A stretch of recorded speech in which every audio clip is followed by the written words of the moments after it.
Afternoon to all present here. Special greetings from the Department of English, St. Stephen's College, Uruvur. To introduce myself, I am Nia Matthew, Assistant Professor in the Department of English in St. Stephen's College, Uruvur. Today we'll have a very poignant discussion. As you all know, today is the second webinar in our webinar series titled Artistic Escapades and the Psychological Landscape of the COVID-19 Pandemic. So today's topic, as you all know, is a very poignant topic because you know that you and I have been flooded with a lot of in our webinar series titled Artistic Escapades and the Psychological almost forgotten who is reminding you that he or she drew by posting a new picture in her Instagram feed. A cousin that you've never noticed who have done so well is uploading a dance cover. And you're astonished at yourself that you and I have taken our own artistic journey during this lockdown. So today we have Ms. Jerin Jacob exploring the psyche behind lockdown art and literature. To start our webinar officially, I would like to invite our senior faculty, Mrs. Lijiamal Thangachan, to introduce the author. We have Ms. Jerin Jacob exploring the psyche behind lockdown art and literature. To start our webinar officially, I would like to invite our senior faculty, Mrs. Lijiamal Thangachan, to introduce the author. Hello. Yes, Ligia, ma'am, we can hear you. We can hear you. Please go on. Okay. A warm good afternoon to one and all. For a couple of months, we have been struggling through a crisis with a very uncertain and unknown end. This is an exceptionally challenging time for all of us, as we are locked inside our homes without much communication to the entire world. For a couple of months, I think this time reminds us of the importance of art and literature, because these have always been a source of inspiration, hope, and comfort to the entire human society. Today, in the second year of the webinar series, we are dealing with the topic lockdown art and literature through this online platform. On this auspicious occasion, I'd like to introduce today's speaker, the eminent personality, Ms. Jerin Jacob. She is a versatile genius, a poet, a writer, an educator, a researcher, and a social entrepreneur. She had her UG and PG from Sophia College for Women, Mumbai, and Delhi University, respectively. After completing her MPhil in Women's Studies, she is currently pursuing her PhD in Tata Institute of Social Sciences, Mumbai. She also serves as an educator of English language and literature. She is the program director for Feminist Futures at One Future Collective, and she is the academic editor at the Rukkada Journal of Interdisciplinary Studies in Humanities. She is a TED speaker and is passionate about working at the intersection of gender justice and inclusive education. On this occasion, I'm very much delighted to extend the warmest welcome to Ms. Jerin Jacob to today's webinar on behalf of the management, the staff, and students of St. Stephen's College. Ma'am, we are looking forward to hear the words of erudition. Next, I'd like to welcome all the participants, including the faculty, the research scholars, and the students who have responded and joined in today's webinar. Once again, I wholeheartedly welcome you all. Thank you.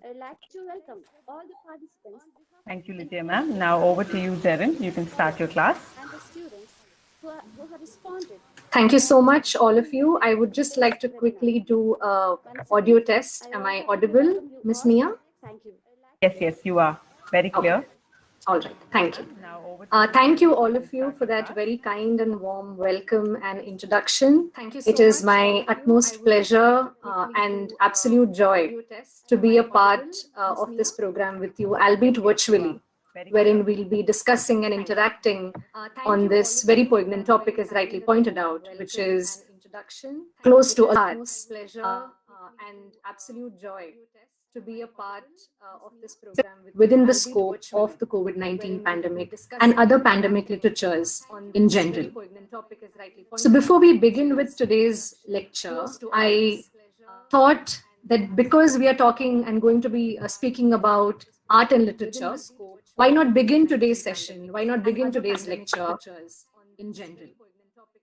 So before we begin with today's lecture, the reason I wrote down this poem that I will be reciting in a bit is that during the pandemic, one fine day, I woke up in the middle of the night to take a sip of water. And this thought, or the crux of this poem, came to me as a thought. And even after I woke up the next day, it persisted, it stayed. That is when I decided to try my hand to attempt at putting down this thought in the form of a poem, which I did. This is how it goes. And even after I woke up the next day, it's titled Talking Calendars. I woke up perspiring. Trickling beads glistened, a ripe shade of the river Styx. Middle of the night or the morning, well, they blur into each other now anyway. I stood nonchalantly in the attic kitchen, sipping some, spilling more, when I heard a remotely concrete buzzing, the distinct murmur of hushed vector voices, digital laughs, ones that knew exactly how and when to start and pause, to intimidate, to unnerve. My curious peoples caught the absently present source, transfixed, sideways, steady intoxicated movement upon my wall calendar. I stared agape, black numbers locked in vintage boxes, static, frozen, exuding fumes of euphemism, vehemently reflective of an eerie globe. An anthropology of silence, outlining the humanoid chaos caused by a pocket virus of gargantuan potency in a world steadily inebriated, nurturing screens. Behold an asynchronous milieu, a nocturnal party of numbers, topsy-turvy tipplers playing judge at a world they once controlled with their calendar time.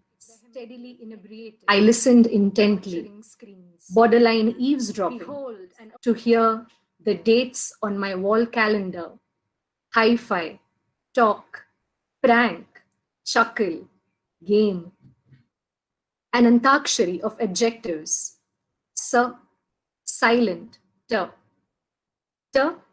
tired, distorted, discriminative, e, elusive, e, empty, y.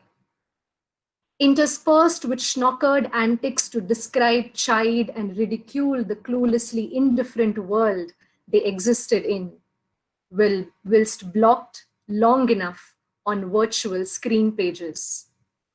I moved away quickly, panting, to my heaving, unpopulated bed.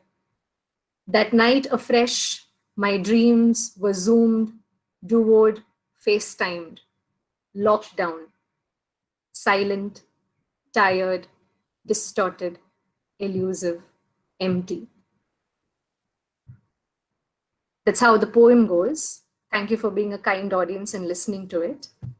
Another reason why I picked this poem is also because before the lockdown began, I had been a part of many poetry collectives and poetry groups, both nationally and internationally, wherein we physically used to come together to share prompts, encourage each other to write poetry, critique each other's works, appreciate each other's works, also to aid each other become or grow better as poets. And while the lockdown hit, and once the pandemic was uncontrollable and when the national lockdown was sort of announced, a lot of these poetry collectives found it difficult to host in-person or physical meetings. And though now they have come up with virtual counterparts hosted online on various online platforms, there was this particular collective that I stumbled upon once when I was looking up on Facebook. And if you're interested, you can also look at it. It's called the Quarantine Train. The specialty of this group is that this group was created, or a host of poets came together and formed this group within the pandemic, or as a result of the pandemic. It's the pandemic that brought them together, so to say. And while they host different voices, nurture poetic sensibilities, a lot of the themes that they deal with, or a lot of the artworks that they create via their poetry, is in many senses a response or a reaction also to the pandemic at play. And during one such prompt sessions, wherein we share prompts with each other and we're given, say, a short time span of sometimes a few days or a week, and we then meet again with the prompts that we have worked upon. One such prompt that we received was Rapture. So as a genre, I have heard of, or I had heard of Rapture poetry before, but I had never tried or attempted to work with it or at it previously. And once we created our own Rapture poems and came the next day, during the next meeting, to sort of share our works with each other, a few of the comments that I remember vividly from the meeting that we had that day was that a lot of my peers or a lot of my fellow poets shared their experience with attempting Rapture poetry even before the lockdown was at play. But they somehow felt that writing about or attempting to write a poem using the Rapture prompt somehow felt a lot more easy to incorporate, or it was a little more flexible. There was a lot of ease to work with the idea of Rapture while they were writing within, or while being located within, the pandemic at play. This might be a generalized statement, I do agree, but while also thinking about and commenting on their experience, it could be said, you can't do away with the fact that you see rupture all around you today. There is fragmentation, there is rupture, there is break. The sense of structure is breaking, the sense of linearity breaking, and which is easy to then gain inspiration from or look up to as your muse, and then find reflection for it in your artwork or in your poem or in your literary piece. So this was just one bit I thought would be interesting to share before we began the conversation today. While talking about art and literature as being located within the pandemic, I would also like to share one opinion that I have, which is that when we talk about the pandemic or a global epidemic that comes in, sorry, is someone trying to ask something? Okay. Yeah. So while talking about the roots of the pandemic, or what is it that the pandemic brings along with it while it comes into force in a particular space, physically or metaphorically, it brings with it trauma for sure. All right. And a microbial epidemic in that sense is likely to also, I would say, come along with a few sub-epidemics. The first of which would be the epidemic of fear and suspicion. So in the wake of the pandemic threat, our everyday routines and structures, every idea, every practice, every system that we took for granted initially as being a sense of security and being rootedness in a particular form and kind of living, they are slightly disrupted.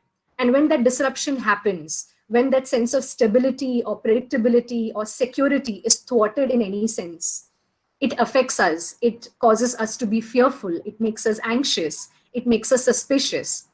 To give a very small example, our neighbors, our loved ones, our parents, or even children for that matter, who are seen to be the epitome of innocence, suddenly all these people become prospective carriers of the virus. They become prospective threatening sources of the infection. And while thinking about or contemplating about their susceptibility, we also have to look at how we are could be at the receiving end of this sort of transmission of viruses. And this year, my friends, I would say emphasizes the whole dilemma of human contact. We are asked to stay away from each other, and our interactions that could presumably make us sick are the very interactions on which a human community is based. We build each other on the constitution of the human community. Talking about the second sub-epidemic that flows from the previous conversation, of course, is the sub-epidemic of explanation. And when I say explanation over here, it can be over-explanation or under-explanation, along with a collective sense of disorientation. So the pandemic story can be told as a story of how slowly but steadily the unknown came up to be as being known. And the resultant uncertainties that the pandemic brought with it, in a way also challenged our everyday notion of science, of technology, of progress, because all these factors, all these systems that we would otherwise have taken for granted or counted on blindly, today have in many senses failed to give us a response as to a solution, for example, to curb the virus at play or to stop the pandemic from continuing its ravage across the length and breadth of India, for that matter.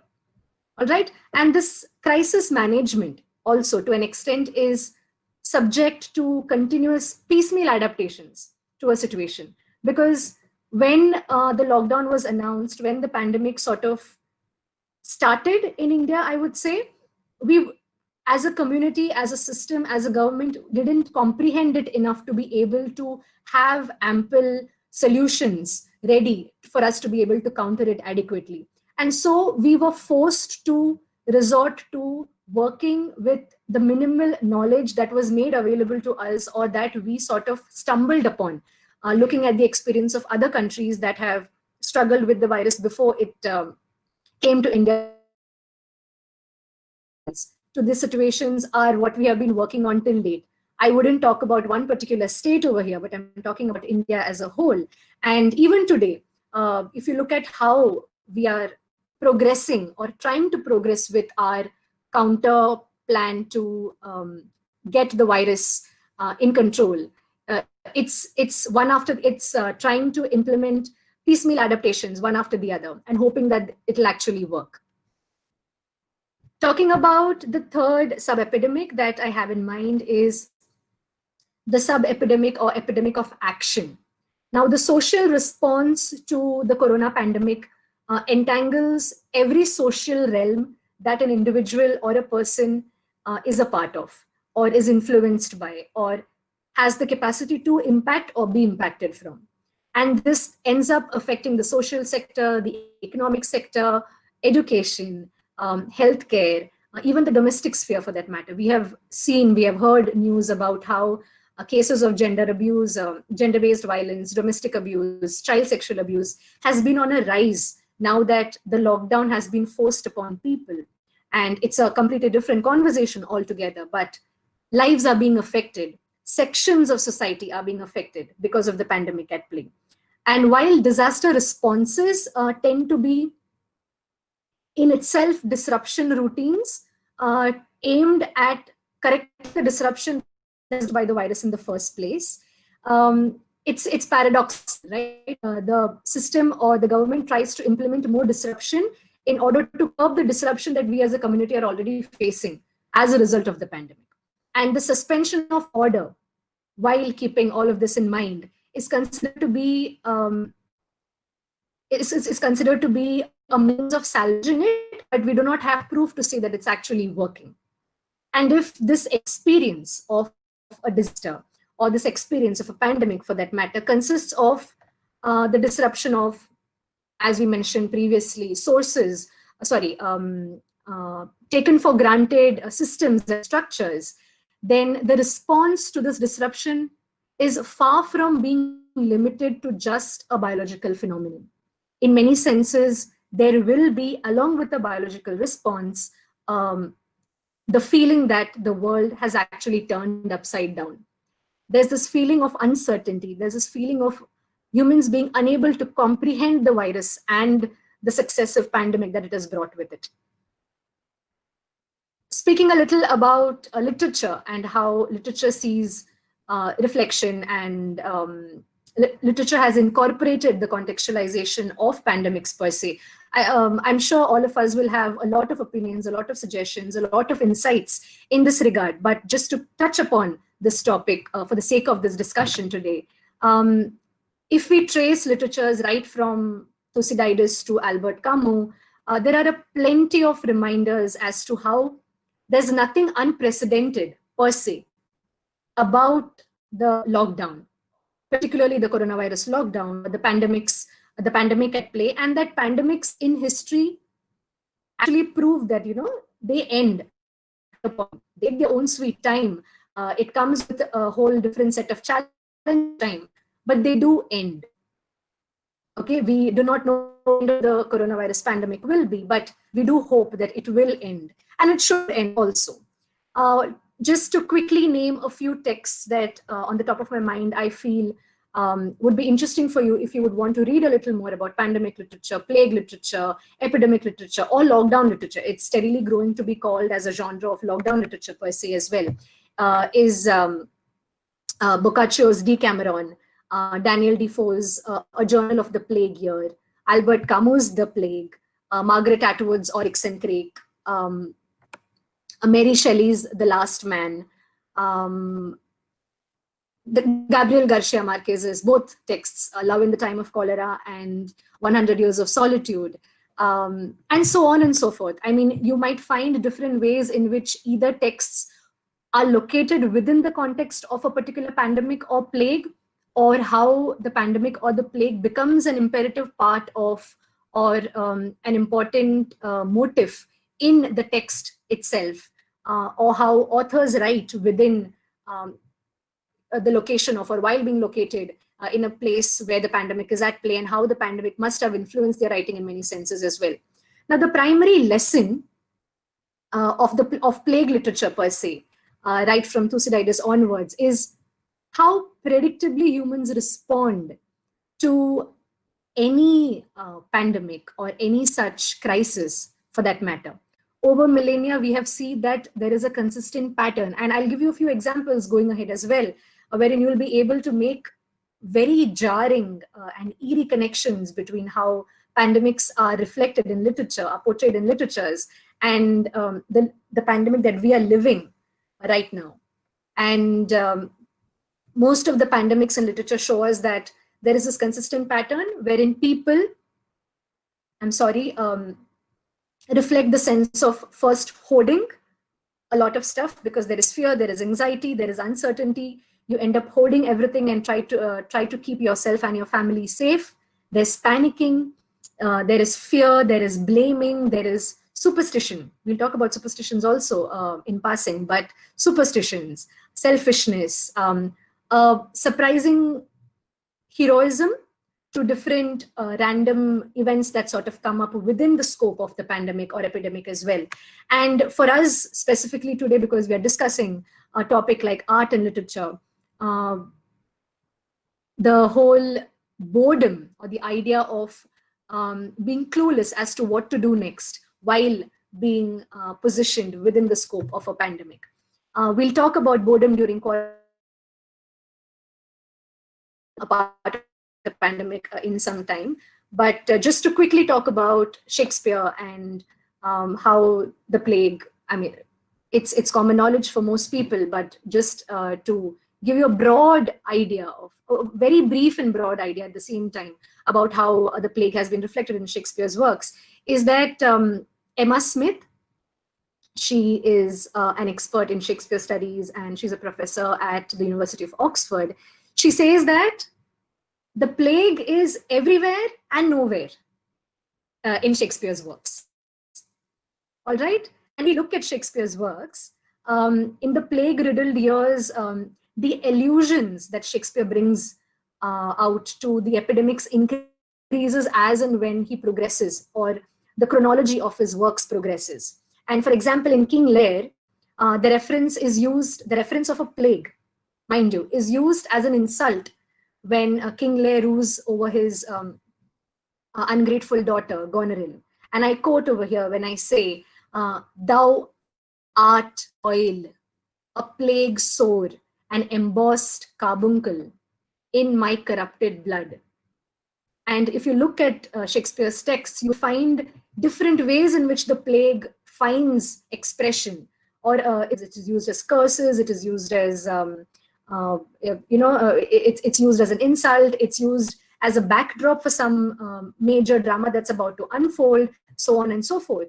And if you talk about Romeo and Juliet, the character of Mercutio, before he dies in the street brawl between the Montagues and the Capulets, he curses both the houses, a plague on both your houses. I quote, a quote unquote, a plague on both your houses. Interestingly, in the same play, we see that Friar John is unable to take a message to Friar Lawrence with Romeo's letter, for that matter. And this delay causes, to a great extent, causes or influences the tragedy that then unfolds in the play of Romeo and Juliet. So the plague also becomes a driving force for the plot to unfold in most of these plays and works of Shakespeare as well. While looking at how different people respond differently to the plague, all right, we will be like taking out some time to talk about the different ways in which people deal with, or the different ways in which people use art and literature to cope with, or to, or as an escape, or as an antidote, or as resistance, different ways in which people use and engage with art and literature.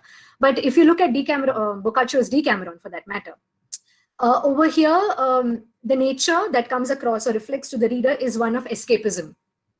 Okay, so after Boccaccio's very brief and terrifying description of the Florentine plague, he sends his entire troupe of young characters far away in quarantine.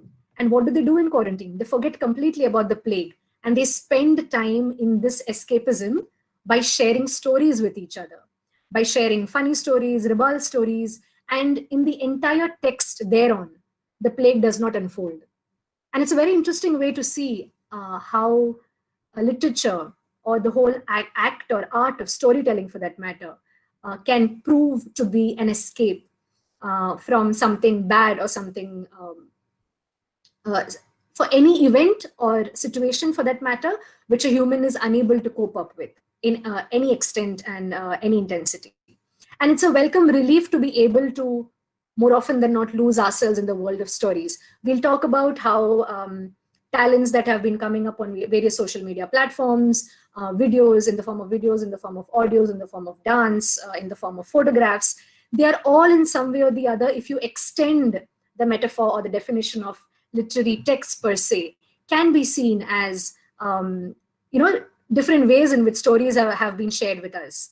There is an impossibility over here which stops us from going out and physically meeting people, greeting people, talking to them, sharing with them, ensuring that a human companionship of sorts is taken forward in many ways. We can't do that anymore. And the only way to keep others updated, albeit virtually, is by then using alternate forms and mediums to transport or transfer these stories. And we'll come to that in a bit as well. And to make a very random, but yeah, a very slight parallel over here, to draw a parallel. The youth today, we youth today, are also doing the same thing what the 14th century equivalent of the Florentine plague, the youth then, they were running away from the plague. What we are doing today is we are binge watching a Patal Lok on Amazon Prime, or the multiple other interesting Netflix series and web series on both these and many other platforms as well, because it is considered, or it is often seen, that people resort to stories and storytelling as a recluse to protect them, or to give them the sense of protection from the harsh reality out there. And when I mentioned previously also, when we speak about moving portrayals of pandemics in literature, I can't but mention Marquez's 100 Years of Solitude, and his portrayal of Macondo as this fictional village, which is afflicted by an insomnia plague. People there cannot sleep. It's a very fascinating portrayal. I don't want to spoil the text for you, for those who haven't read it, but it's interesting because the kind of mechanisms that Macondo, as a town implements to ensure that the plague or the pandemic is controlled within the perimeters of the town is interesting. And if you look at it carefully, you will find many parallels, many reflections of the same in the pandemic that we are actually living out today, and the practices that we are following as a country, as a state, as a community, as society to respond to the plague, the pandemic as well. And I will not talk a lot about this text because I also have to keep in mind the time, but please do look at the portrayal of the plague in Macondo to get a better understanding of how art and literature does influence and impact psyches in different ways for different people and different kinds of communities and cultures differently. I'll just make one more mention to Bertolt Brecht's play, Life of Galileo. And Life of Galileo partly revolves around the conflict between Galileo Galilei and the church, where the church regards his scientific discoveries as going against the church and hence unfound and untrue. All right, and the epidemic over here in this play that is described is both historical, it is actually true, it can be traced back to history then, the bubonic plague, and it is also metaphorical. All right, and again, if you look at it as well, you will find many instances wherein you can draw parallels, very eerie parallels. For that matter, let me just share my screen with you. I will.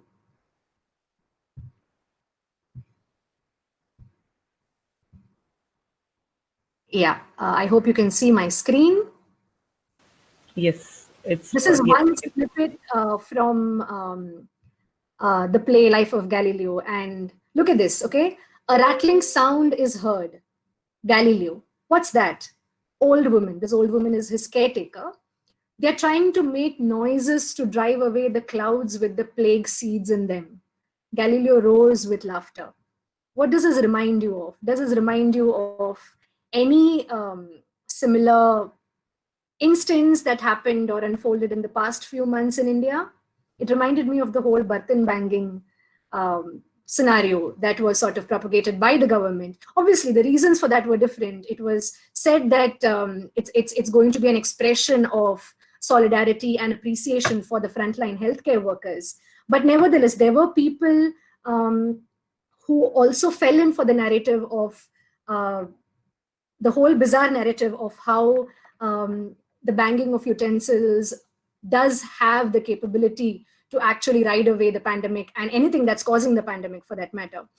So it's interesting because when I just recollected this text, I couldn't but be shocked by the very jarring parallel that could be drawn by this small snippet and the whole Buttonbanging incident that happened in India. And in Brecht's play, for that matter, the town's authority also fails to implement a proper lockdown. The measures that they undertake to isolate people into quarantine and to isolation are very unscientific. And Galileo, being a scientist, his take on the entire managing of the situation is very different. And that in itself brings us to a very interesting idea or understanding of how science and religion works. And if you extend this conversation further, this can be something that you reflect upon later. You might have interesting insights as to how, because religious physical spaces are not functioning anymore at the moment because of the pandemic, and all of them are in many ways struggling to find alternate spaces online, virtually. It's a struggle. It's a struggle to ensure the access, to ensure that the narrative of religion, for that matter, in different ways, according to different cultures, according to different religions, is being propagated adequately for different people, and it's reaching everybody adequately. All right, just give me a second. Yeah, I would like to just share a link in the chat box right now, because I understand that I have spoken for quite a bit. This, I would request all of you to use this link. It's a link of a Padlet sheet. Once you access the link, it will take you to a page which has a Padlet outline. And at the bottom right corner, Even if you're accessing it via a computer or if you're accessing it via a phone, it should be fine. There will be a plus sign on the bottom right corner of the screen that opens up when you click on this link.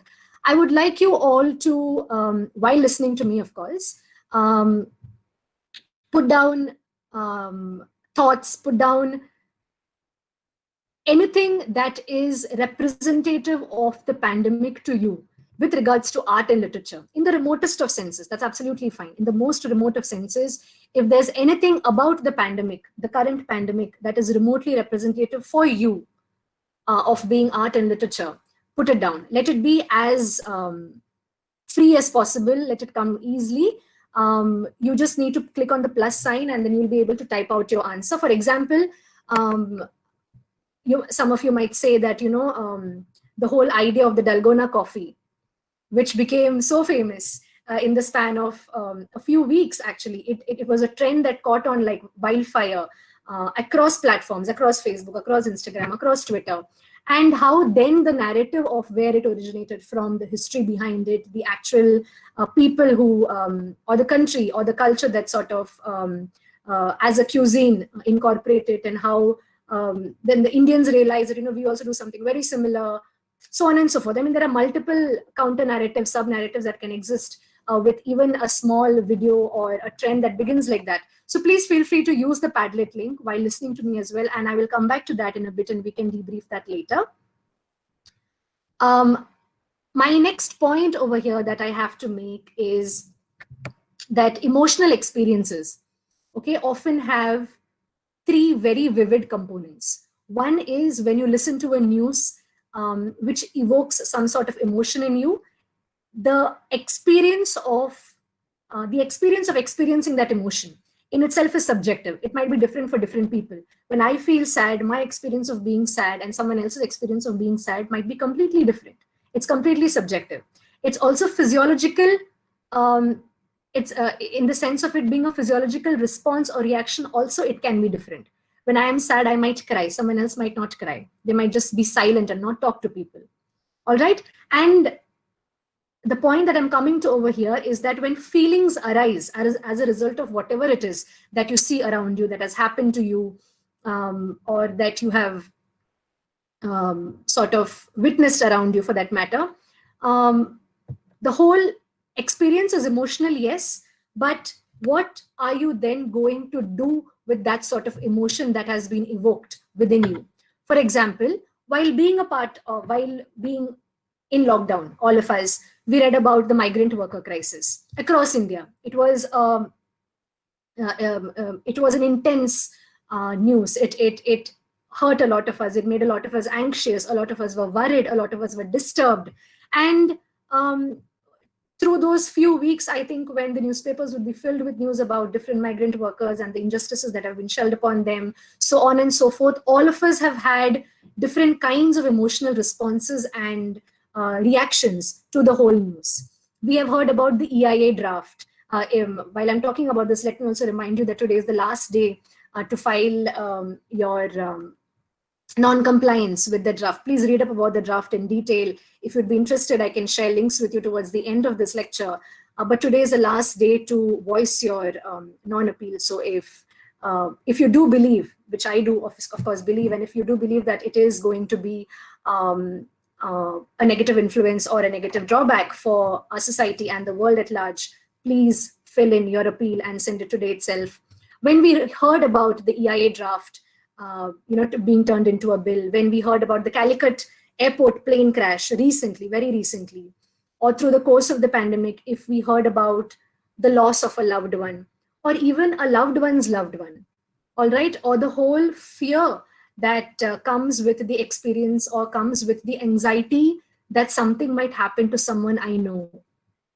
All of these instances, all of these news affects us in some way or the other. And there is some or the other emotion that is evoked as a response to this. The emotions can be different, it can be varied. If you look at how emotional psychology works, the next step or the next question that one would usually ask is, now that the emotion has been evoked, what do I do with this emotion?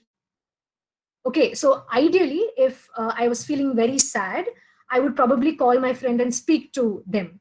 or I would go and meet them and that would probably calm me down. Or if I was really angry, I would go and slap someone. Either things, basically the understanding is that you would act upon that response or that reaction which has come as a result of you feeling some emotion. Often than not, what is seen is that while in a situation or while locating yourself within the narrative of the pandemic, it's often difficult, or people often find it difficult to find an alternate medium to express this sort of emotion, whatever it is that they feel. That is when it becomes necessary, or it comes naturally more often than not, for people to resort to alternate mediums of expression, of dissent, of transferring what you have in mind to something or the other. You use it to channel, you use it as an outlet. Sometimes you use it to create something that you really like. Sometimes you use it to create something that you really hate and then you want to discard as a result. But more often than not, if it's an artistic product, or if it is a practice or an act that has some literary or artistic element to it, some people say that it has a healing touch to it. It helps you. So you must have heard of this whole idea and concept of expressive arts therapy. It is a growing field of science, sub-science within psychology. And a lot of people now resort to expressive arts therapy as a potent form of therapy to help them cope with or engage with whatever it is that they're going through emotionally, physically in their life that is affecting them, holding them back, so on and so forth. All right. So in an extended sense of the term, if you actually locate or try to locate all these videos, audios, different art forms that are coming around you in multiple senses, multiple forms, on multiple platforms, if you can look at it as an extension of expressive arts therapy, then what you're seeing over there is that people are unconsciously or subtly reaching out to alternate forms and mediums to be able to express what they're feeling, or to be able to channel the emotions that have been evoked within them in different ways and different senses. All sorts of artists, for that matter, have used the lockdown to capture this period within history. Some draw it out, some write it out, some sketch it out. Some use a particular feeling, that could be the feeling of fear or isolation, and then express it or channel it within what it is that they're creating. Others are inspired by the heroes who have worked, for example, the healthcare workers for that matter, and they've come up with multiple ways of and kinds of expressive gratitude for these people at the forefront. And some works center around lockdown itself. I'll share a few paintings, I'll share a few videos with you as well if the time permits by the end of the session.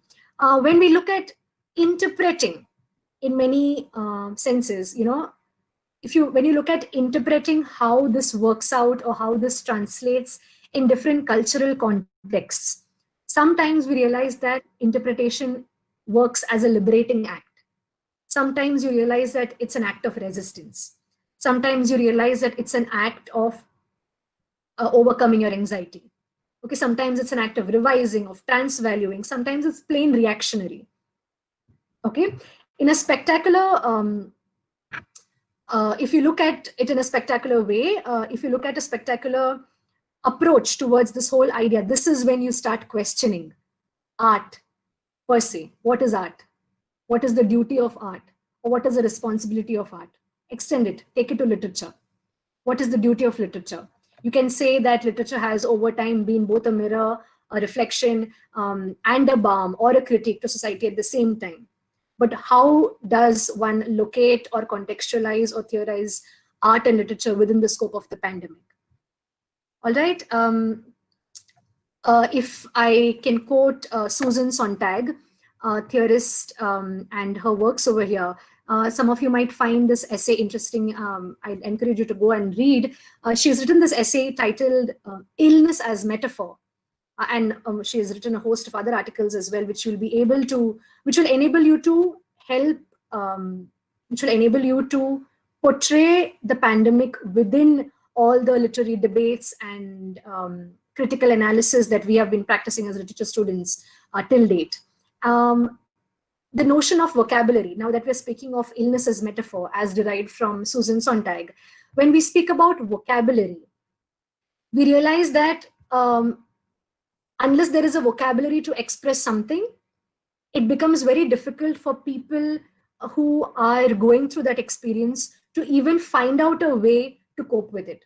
To give you a very simple example, the whole field or discipline of mental health, for that matter, okay, came up as a forceful discipline or an academic field with all its vigor very recently. I would say the past 10 years, not more than that. All right, before that also, it wasn't the case that people weren't having mental anxieties, issues, or the host of problems. And I see over here also I have to be very careful with the vocabulary that I'm using while talking about mental health. Correct? Because now that we know, now that we have a vocabulary in order to be talking about mental health, it's important for us to use it politically in the right sense. Okay, we need to be sensitive in our use of language. Okay, now because the vocabulary exists today, we are able to talk more about mental health. We're able to talk more about issues. We're able to talk more about our fears, anxieties, worries, difficulties, depressive episodes, so on and so forth. All right. Similarly, when you talk about a vocabulary for illness, okay, if you look back to the beginning of the lockdown per se, nobody knew what was happening. Random words like coronavirus, COVID-19, a pandemic, epidemic. I myself had to literally Google the difference between epidemic, pandemic, and there's one more counterpart, but I don't recollect it right now, just to ensure that my understanding of the concept is clear, because now it is an immediate reality that I'm a part of. So while the vocabulary got developed, everybody was lost. Everybody had this sense of anxiety because there was a lack of language to speak in with regards to the pandemic at play. All right, and now that the lockdown has passed, it's been, we have been, I think, through 2-3 phases, and everybody more or less has an idea or has access towards going up to any, say, online source or paper or articles and finding out doubts online, if not with external help, at least by themselves.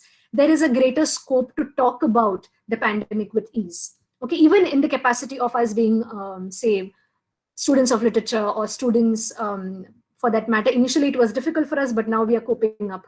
And we have an easier sense of expressing what we are feeling better because we now know the language and the vocabulary that is required to talk about this. Okay, now our task as literary critics or as students of literature is, while looking at all these kinds of arts and literatures that have come out as a result of the pandemic, not to judge the content of the art per se. We're not looking at what is popular culture literature, what is high class literature, what is canonical literature, what is low literature, high literature, what is sophisticated literature, what is elite literature. No, we're not judging, or we don't need to judge, for that matter, in my opinion, the content of the art per se.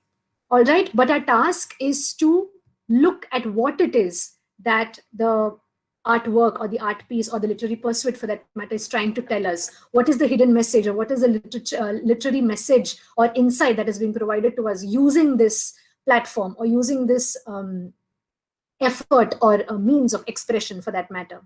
Now, the aim of all commentary, the one that we are having right now, the one that we are discussing right now, or any commentary around art and literature within the pandemic, needs to function, while functioning as criticism, talk about how something is the way something is. It needs to tell us why something is the way something is, how something is the way something is, and what it actually means, or what it actually should mean to us as an observer, as a viewer, as a person who is engaging with or is a consumer, for lack of a better word, of that particular literature or artwork. All right, and this lens can be used, it can be adopted and adapted while reading all kinds of art, craft, literature that are sourced or can be sourced back to pandemic times or the context of the pandemic per se. We have spoken about art as an escape, and we, even while we spoke about the Boccaccio's Decameron, we see as to how most people who engage in these kind of expressions, to some extent, are also bound in two senses. They are either bound or they are inspired by this need that they feel to transcend themselves, or to get to this point wherein they can examine or experience self-transcendence or metamorphosis, for that matter. Okay, that is when you transfer yourself from this level of not knowing or unknowing what is happening around you and making sense of the world, to the sense of understanding the everyday or the mundane, to then understanding in its gravity, in its essence, in its entirety, the reality of what is unfolding around you. Okay, now to just quote Walt Whitman, I quote, "There is in sanest hours a consciousness, a thought that arises, independent, lifted out from all else, calm like the stars, shining eternal." Walt Whitman said this, or wrote this rather, while he was contemplating ideas of identity and the paradox of the self. And if you think about it a little more, if you contemplate on it a little more, this is what the entire discussion boils down to. What is the entire essence of life? Who are you? Who am I? What are you? What am I? That is what we are ultimately trying to find. We are trying to find ourselves, or elements of ourselves, or essences of ourselves and the world around us.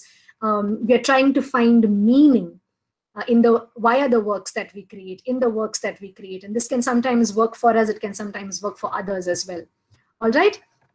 Let me just quickly go to the Padlet link and see what has come up. Yeah. Okay, this is a wonderful collection of insights. I'll just share it with all of you. 1 second.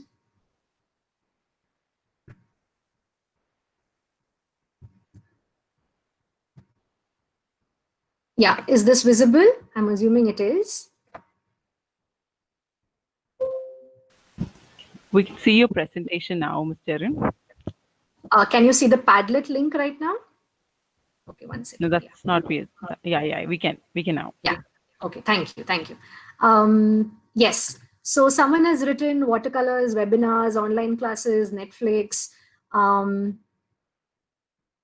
learning new skills, dignity of labor, mental health awareness, online competitions, sanitizer, custom Zoom video backgrounds, designer face masks,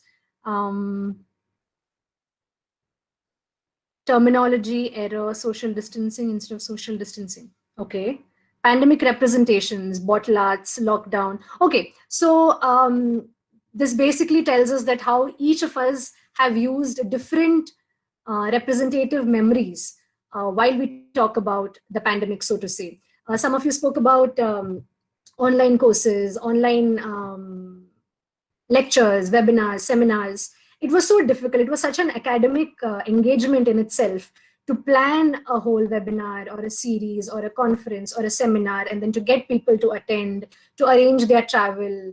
Now it's all just possible with a few phone calls, and once you ensure that you have stable internet connection. So this is in many senses both a plus of the lockdown, and also some can argue that it is a negative impact of the lockdown as well, because it furthers the sense of alienation among people. It's furthering the number of spaces, number of places and online platforms, which, while on one hand is giving us an opportunity to come together virtually, is also taking us away from each other physically. Okay, I'll just continue. I wanted to also share this while talking about how literature or art as a means of representation, as a means of resistance, can be located within the narrative of the pandemic and pandemic literature. One of the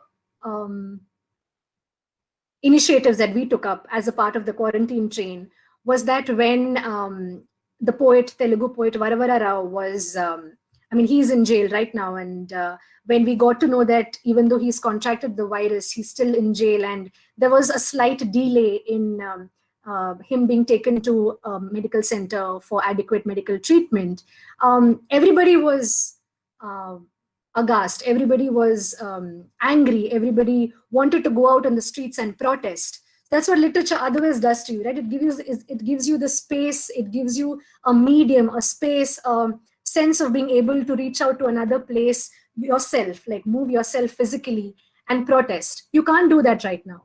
So ultimately what people could do is that they could find alternate mediums of protest and resistance, or they could look at online platforms available to voice their dissent. And one of the things that initiatives that we did as a part of the quarantine chain was that there was a lot of contemplation. What do we do? What will actually create an impact? How do we elevate his voice? How do we speak about the problem and not about the repercussions, so on and so forth. That's when this really interesting idea came out, wherein every poet in that particular collective or group, for that matter, or that community per se, decided that they each would pick some poems of Varavara Rao, by Varavara Rao, and translate these poems into their own mother tongue. What is happening then? What are you doing? Okay, you're using it, you're using literature, you're using art here, you're using translation as an art over here to build protest. You're amplifying the voice of Varavara Rao as an academician, as a change maker, as a social activist, by ensuring you're increasing access of Varavara Rao's works to multiple people, multiple communities, people with different linguistic and language backgrounds.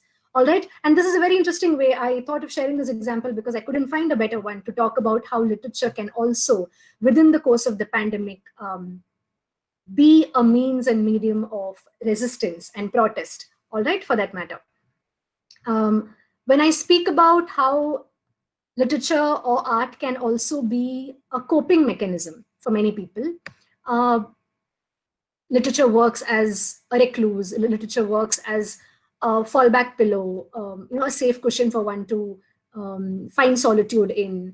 A lot of people have said that they have been able to read more during the pandemic, while an equal number of people have been coming to me and telling me that they haven't been able to be productive at all during the pandemic. Okay, if we speak about 1,000 years or 100 years of solitude by Gabriel Garcia Marquez, while the insomnia plague had sort of taken hold of Macondo, everybody was happy that they, because it's an insomnia plague, nobody has to sleep, right? Everybody was happy because, oh, now it means that we will all have a lot more time to live life. We can draw more out of life. We can make life as productive as it can be. Okay, and the initial sense for all of us was that because there was this sense of uncertainty when the lockdown began. We did not know how long the lockdown would be extended till. We thought it would be a matter of a few weeks, 1 month, 2 months. There was this barrage of habits and practices online wherein people would, on an everyday basis, come on Zoom, talk to each other, keep a tab on each other's well-being, well-to-do. They would share a lot of stuff online, attend a lot of webinars, courses, seminars online, because you know that this is going to end. You took it in a positive stride.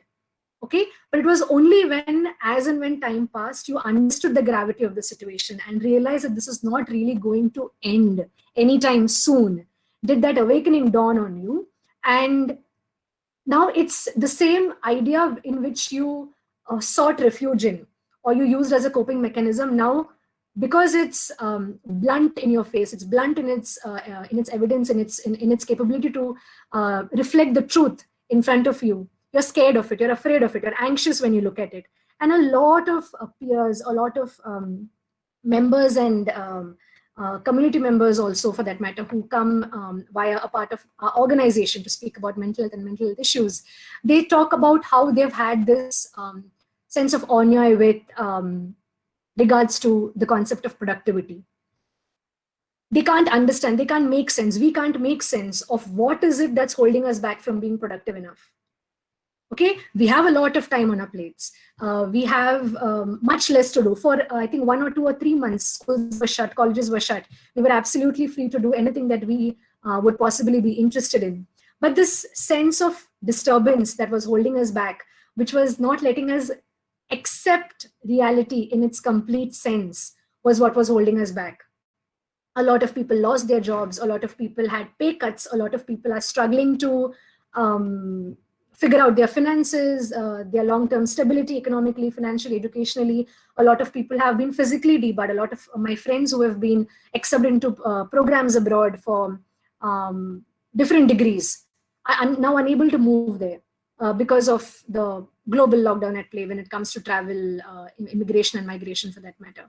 So when you talk about productivity, when you talk about coping mechanisms, each person has a different way to cope, or figures out a different way to cope using literature, using art as a medium or as a repose or a repository also for that matter. The pleasure that comes with fiction, with art, with literature is also precisely that it moves to an ending. Okay, if you talk about any text, any poem, any drama performance, theatrical show, you know at some point that it will end. And an ending is that satisfies one, even if it is excluded. So when you're talking about a literary text or an artistic text for that matter, it's okay for an author to take the freedom and exclude or take a step back from actually commenting on how the text ends. It's okay. We know of many novels that have been left unfinished. It makes you a little you feel a little uncomfortable. There's a sense of inconvenience that is brought about by knowing that the author has not given me the sense of completion, this closure. But in general, even if you just in passingly comment upon what the prospective idea could be when it comes to the conclusion of the text or the narrative or the plot, it's comparatively okay for us to deal with it in the metaphorical sense or the literary sense of the plot and narrative. And whatever fails to connect with the story's closing pattern, it will illuminate us as readers that it is safe for us as in the sense that we are not affected by it drastically. There are some people who get very moved by and affected by such techniques in literature, but it's not impending, it's not life-threatening in any way. Okay, and if over here at this point, if I recollect Walter Benjamin's distinction between storytelling and information, what we also need to note is that during the period of the pandemic, the past 4.5 months, per se, if you look at it holistically, it has been a flux. It has been a mixture of both an information overdose and an overdose of stories in different ways and different forms and different kinds on different platforms. All right. While this distinction between stories and information is very essential, yes, the goal of every story is that it has an end. The goal. I'm not saying that all artists do practice that narrative technique, but the goal is that there is some end. You get some sort of closure. There is a sense of completeness that comes with every narrative. And when you talk about information that is being transferred from one person to the other, it will always be, by definition, partial. It will be fragmented. It might be incomplete. It might sometimes also be verbatim. You heard this somewhere, you're quoting this to the other person, that's all. Okay, and some critics also state that when there is an inability to distinguish between these two kinds of information or these kinds of texts that are parallelly, simultaneously being enforced upon the virtual consumer, okay, there is a sense of confusion. There's a sense of confusion that a person is forced to deal with, and the person is the person in question finds it difficult to bifurcate within experiences and the impact that these experiences or these exposures have on the person in entirety. All right. How much time do we have? We started at 3:30, is it? We can go on till 3:40, Jerin. Okay, thank you, perfect, yeah, thank you. I just needed to ensure that, yeah. Okay. I will talk a little to end with about how art and literature also works as an antidote. We spoke about how art comes across as a coping mechanism, as healing, as escape, as escapism, as a means of escape, as how art comes across as a medium of resistance. Now we'll also talk about how art and literature can be used as an antidote to an everyday, to each of us everyday experience. And speaking of reducing culture or reducing stories that come across online and bringing them down to their bare content in many senses, like how we discussed before, we are also in the process of reducing cultural content to their bare minimum. We are also at the same time exposed to multiple forms of advertisements. So there is a break, there is a sense of fragmentation in the very mode of transfer that has sort of enabled us to get a sense or accept or acknowledge this barrage of narratives that are being thrown at us in the virtual space, for that matter. Okay, so one of the most important things that we need to understand over here is that they are fragmented in their very essence because they are short-termed. Okay, you're talking about a video online, you're talking about an Aryadayal video online, you're talking about an artwork online. It's a matter of 3 to 5 minutes. Or if it's a talk, it's a matter of an hour. It doesn't go on. It's not an experience that goes on as much as an ideal literary text or narrative or experience of one engaging with a literary narrative would go to, the extent to which one engaging with a literary narrative might or would have gone to. And what we understand and what we should understand is that there is a need to have reality confirmed and experience enhanced, while also looking at photographs, videos, which is an aesthetic consumerism in many senses, yes, to which everyone is either addicted or allured. But in the process, we need to also ensure that we bifurcate these two. What is real, what is not real? What is a narrative? What is an actual portrayal or a version of something that has actually happened? And online or in the virtual spaces, this sort of aggression comes with its own kind of media self-assertion, social media self-assertion for that matter. And over here is when we can talk about how for different people, the experience of being present or ensuring that something of their making or kind of creation is out there is a framing of our identity for presentation. So for example, in this context, I have framed my identity in front of all of you, wherein I am the resource person and I'm speaking to you from experience, from my limited understanding and exposure with regards to literatures, arts. I am framing myself and my identity, and that is what you are seeing of me right now.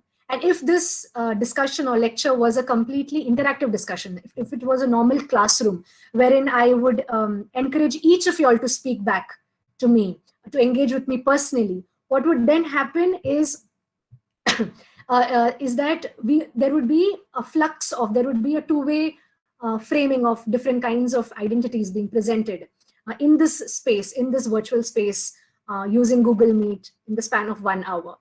All right, and over here, like in the very way that I am presenting myself to you, more often than not, if you look at it closely, if you analyze art, literature as they are being presented online, one is they're catching up to major trends. And the reason for catching up with these trends might be multiple, it might be multifold, but it's also a social right. You're giving into social pressures.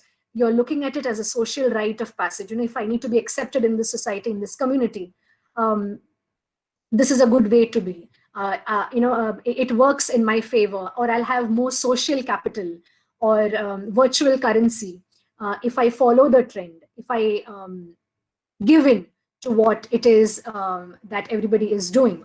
This can be one reading. Of course, there are multiple reasons. We discussed all of this before. There are multiple reasons as to why people resort to different kinds of artistic and literary expressions, but this is and could be one of those as well. While we also talk of certifying experience, or while we talk of converting my or your or each of our individual experiences in the form of an image, in the form of an audio, in the form of an artistic expression, in the form of a response. A lot of these videos online also speak about or shows as to how people during the lockdown have become a lot more comfortable voicing their opinion against different things happening around us. And the videos are just about them talking. Okay, so those are also in many senses texts out there. If you broaden or extend the idea and definition of literary texts for that matter, not texts per se, but texts for that matter. And it is then that we convert all of these experiences, expressions. It could be coping mechanisms, it could be resistances, it could be mediums for helping ourselves feel more at ease, tropes by which or motives by which we feel much more comfortable with what is going around us in the world. It is this is how we transform these small snippets virtually to be souvenirs of the pandemic that we are now living and witnessing, to be images or image-based or audio-based or video-based souvenirs, or historical souvenirs for that matter, of our being witnesses to the coronavirus pandemic that happened in 2020. All right, I will show you a few, 1 second.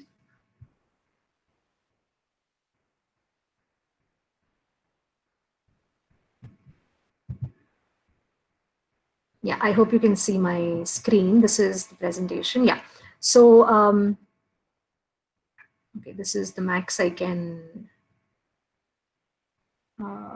enlarge it. Okay, so this painting over here is a painting titled "Bring Out Your Dead," and it's a depiction of the Great Plague in London of 1665.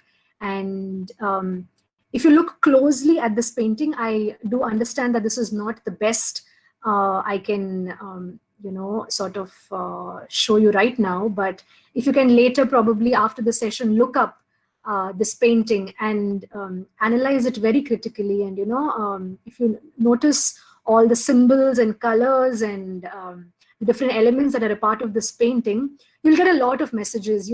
There's a lot of constant messaging. If you break down this poem as a literary text, do the job of a literary critic, and if you break down this painting as a text, you'll find a lot of constant messaging that the painting does to you as a person who is not located in that period of the pandemic. Okay, you are in another pandemic, and you're looking back at this pandemic. There are a lot of references that you'll be able to draw from. There are a lot of signifiers over here that you'll be able to find similar drawings or references from with regards to what is happening around us or has been happening around us, or even globally for that matter. So this is a painting by this artist called Dhruvi Acharya. I just had an interview with her recently, and which is why I thought I'll share her work. But so Dhruvi Acharya identifies as a germaphobe. Okay, so imagine someone having a germophobic condition or identifying themselves as a germaphobe. Imagine their experience while a pandemic like the coronavirus pandemic is at play. All right, if it is 10 times a problem for us, it might be 30 times a problem for someone like Dhruvi. Okay, and over here, what she's done is she has tried to articulate her fear of being a germaphobe and being a germaphobe within the context of the coronavirus pandemic in the form of a painting. And she's come out with a series of paintings. She's come out with a series called Each Day in Quarantine or Each Day of the Coronavirus or something. So there is a series of multiple images that she has painted. And if you're interested, you can go back and look them up. Yeah, I've just stopped my screen sharing. Yes. Okay, just to wind up my thoughts, while people claim that the coronavirus in many senses, or the pandemic in many senses, does work as a digital equalizer, I don't agree with this completely. I have my own contentions against this generalized opinion. But yes, if you compare it with the condition or situation before the pandemic started or the lockdown was enforced, there is a difference. There is a difference with regards to the kind of communities, the kind of people, the kind of marginalized folks with marginalized identities as well, that now have access to spaces online, which in a sense gives us the feeling that there has been a democratization to some extent of knowledge, of communication, of how the subaltern or the marginalized communities are now no longer dependent on the mainstream in order to be able to theorize and speak and talk and dissent. All right. And while we see that, we cannot, of course, negate the fact that this is just the beginning. There is a lot of hurdles that need to be crossed, a lot more democratization in the truest of senses that needs to happen for this to be able to actually come across as good change, followed by the pandemic, so to say. And while we create content online, this could be you, this could be me, this could be anybody else. While we create content online, we realize that creating content online requires much less investment. It could be time-wise, it could be money-wise, it could be energy-wise than before. It's suddenly become a very easy thing to do. Of course, you need to take out some time for it. You need to invest some energy, but it is not as difficult as actually sitting down and penning a poem, or actually sitting down and writing a novel, okay? Or preparing enough to be able to go and speak to somebody or present something to somebody in person. People are a lot more comfortable and they find it convenient doing this on social media platforms because it's not a competition. Nobody's being judged. Okay, at the end of it, you're doing it for social currency, you're doing it for validation. Different reasons, different people do it for different reasons. But over here, you realize that ultimately, it's a soft skill. The whole act of being able to create art and put it out online. It's very slowly but very steadily transforming itself as a much needed soft skill among today's youth, for that matter. Okay, open to contention, yes, but it's an observation. And it is also not very purely driven with agenda, has a backstory necessarily. It's just that with the assistance of technology, anyone can create. Today, any Tom, Dick, and Harry can create, they can compete, they can show authentic, effective, and fresh content online. They can put out content online. And while we can theorize and talk about and discuss and argue about what it stands for, what it looks like, what it might speak of, what it should speak of, the fact remains that all of these in their own ways and their own senses are effective for different people in different senses. In different ways and different senses. Yes. At the end of it, I will just make this closing statement. This is a quote by Billy Collins, the American poet, and he says that the virus is slowing us down to the speed of poetry. Because I started with a poem, I thought I'll end with a poem as well, or a quote from a poem at least. If you'd be interested to listen to one more poem, I'll be more than happy to recite one more poem. But otherwise, I call. Please I call recite the poem. Yeah, okay. So this is the poem that I'll be reciting now is not a poem that I've written. I realize that it'll be better if I share poems that somehow or the other talk about or reflect the theme of the webinar in some way or the other, which is the lockdown per se. So this is titled One Art. Let me just open the document. It's titled One Art by the poet Elizabeth Bishop. Okay, she wrote this in the 1900s. I don't exactly remember the year, but this is how it goes. Okay, and while I recite this, try to locate it within the framework of the pandemic at play. The art of losing isn't hard to master. So many things seem filled with the intent to be lost, that their loss is no disaster. Lose something every day. Except the fluster of lost door keys, the hour badly spent, the art of losing isn't hard to master. Then practice losing a little farther, a little faster. Places, names, where it was you were meant to travel. None of these will bring disaster. I lost my mother's watch, and look, my last or next to last of 3 loved houses went down. The art of losing isn't hard to master. I lost 2 cities, lovely ones, and vaster, some realms I owned, 2 rivers, 1 continent. I miss them, but even losing you, I shan't have lied. It's evident. The art of losing too is not hard to master, though it might look like disaster. Yeah, thank you. Thank you so much, Ms. Jerin Jacob. You ended with such great poetry. And from taking us to an exploration of various pandemic literature that existed in literary history to theorizing our living reality, you have stimulated our minds today in the last hour. Now we shall start the interactive session where I welcome the participants to pose your questions to Jerin. You can either unmute yourself and ask the question directly, or please comment on the chat box.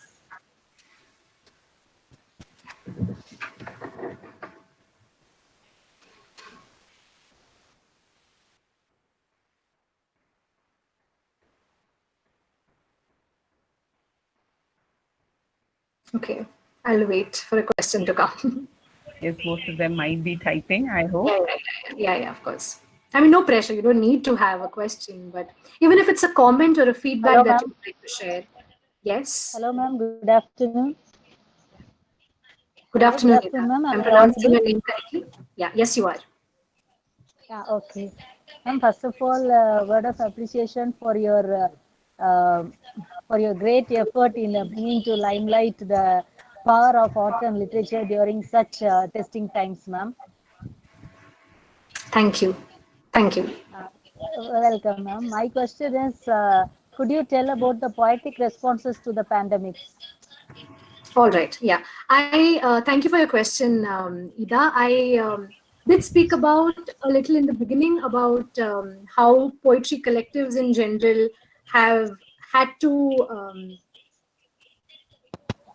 adopt and adapt to creating poetry in different scenarios, in different senses. So people might usually have their own comfort zones, comfort spaces wherein they get their creative juices flowing, for that matter. So for example, I might be more comfortable sitting in a cafe where there is no one around me during an afternoon and writing poetry. But I no longer can access that a luxury. At this point, I cannot call it anything but a luxury. But then you're forced to also, you have to deal with this sense of restriction.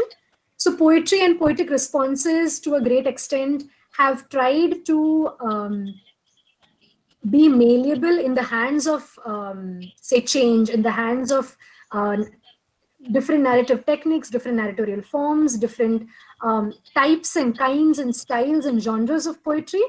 And I would also say that because online mediums and platforms have been coming up in the past 1-2 years, yes, but also recently during the past 4 months in the wake of the pandemic, it has also given rise to many alternate forms of poetry performance.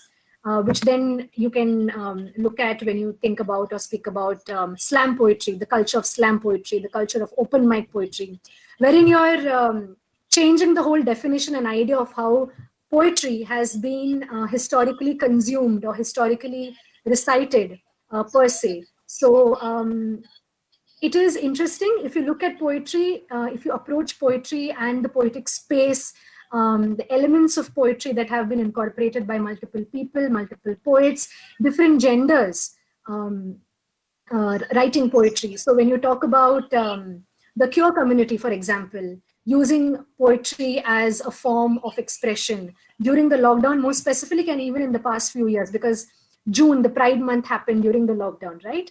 And a lot of the events that would otherwise have happened physically in the physical space, but now they did not have an option but to look for alternate online versions for it. And one of the mediums that a lot of queer collectives resorted to was poetry. And that is when you talk about how poetry can be used to further change, to further progressive mindsets. So yeah, I just went on and on, but I hope I did answer your question. Okay, thank you, ma'am. Ma'am, I have another question. Yeah. Yeah, as you said, there is an overwhelming response in terms of poetry to the pandemics. huge volumes are edited, and many are being published day in and day out.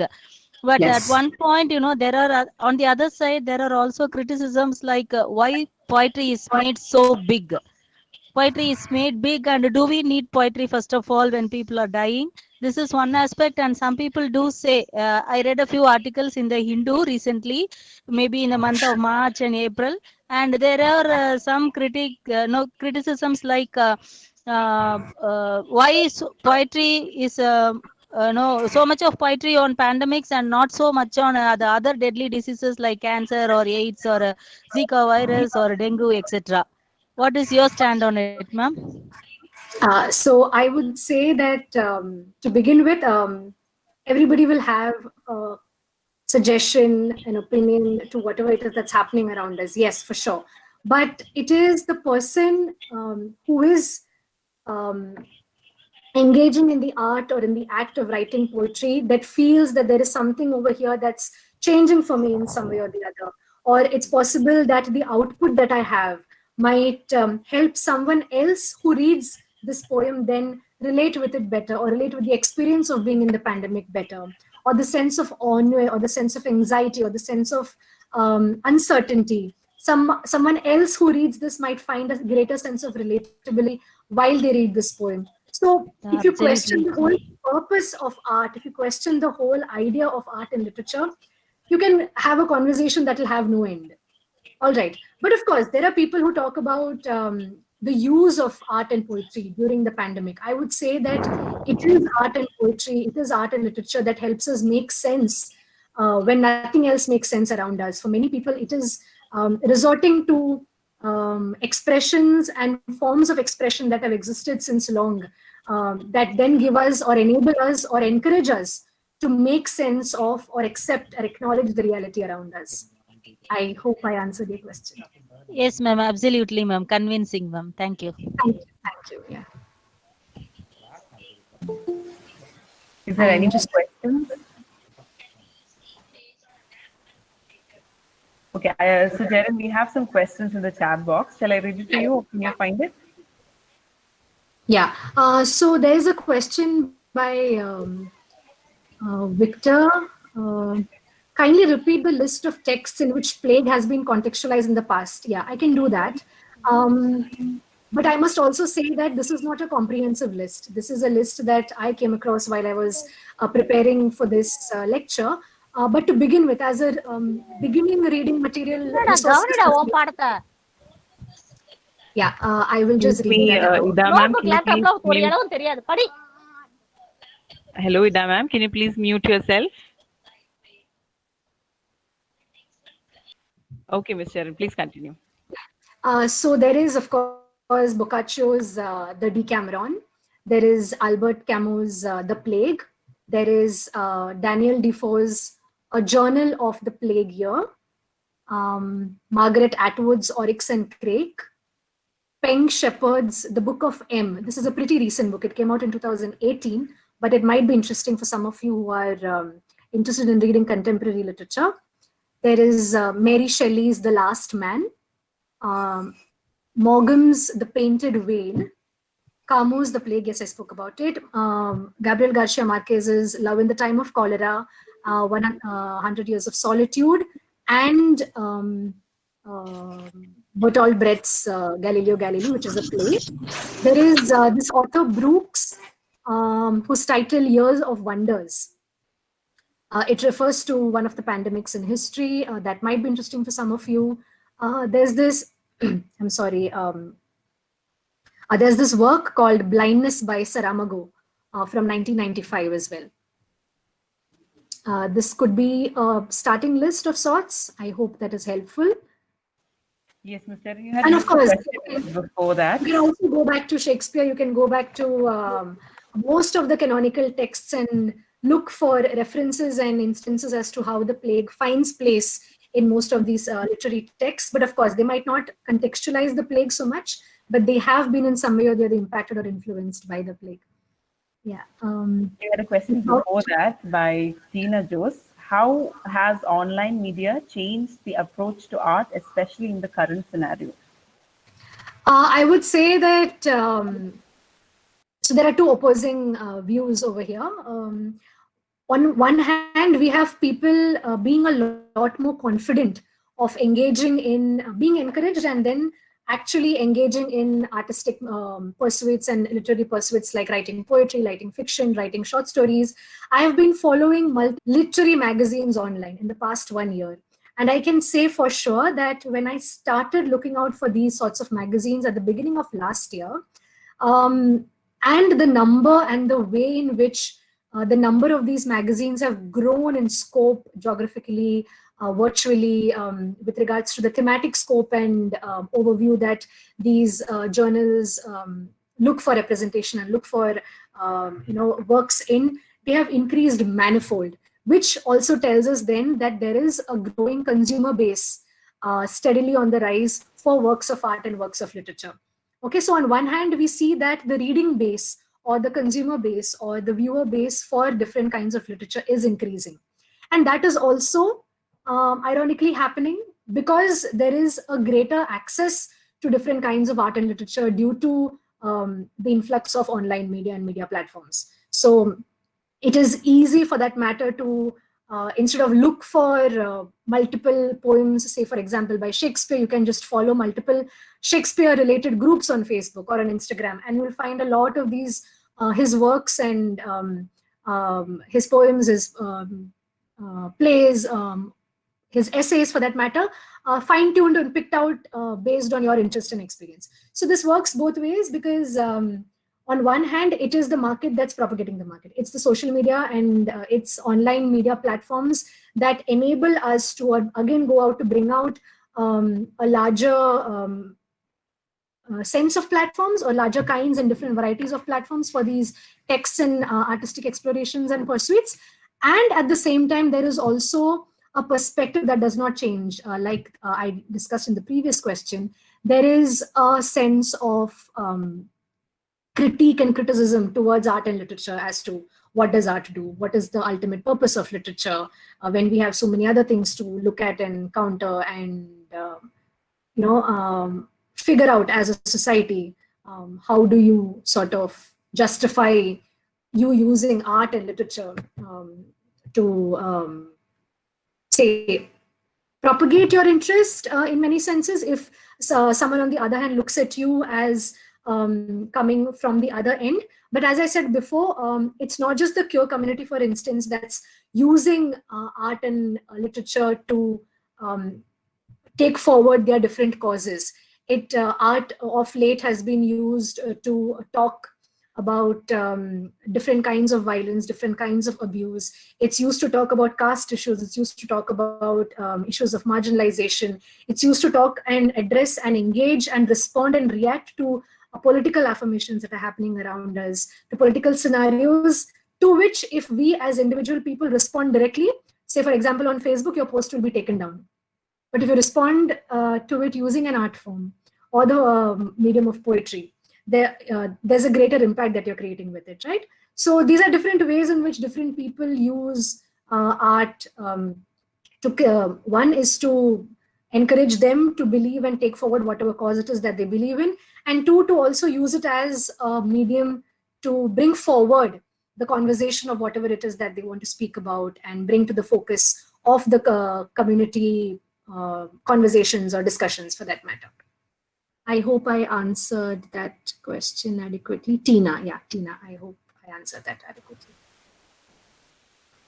We have a lot of positive feedbacks here, Jerin. And we have one question by Jimmy James. Thanks for that wonderful session.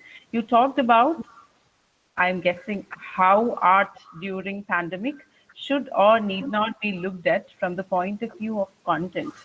Are you advocating art for art's sake?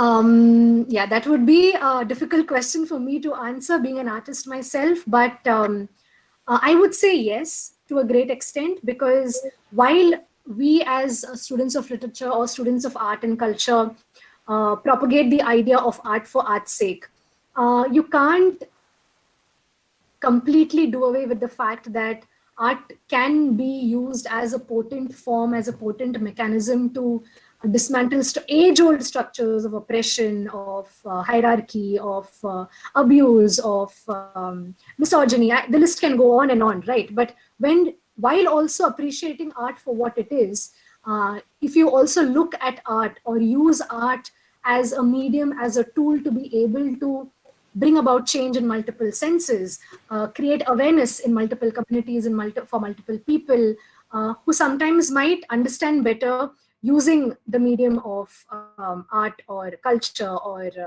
literature. Why not? I mean, my question will always be why not?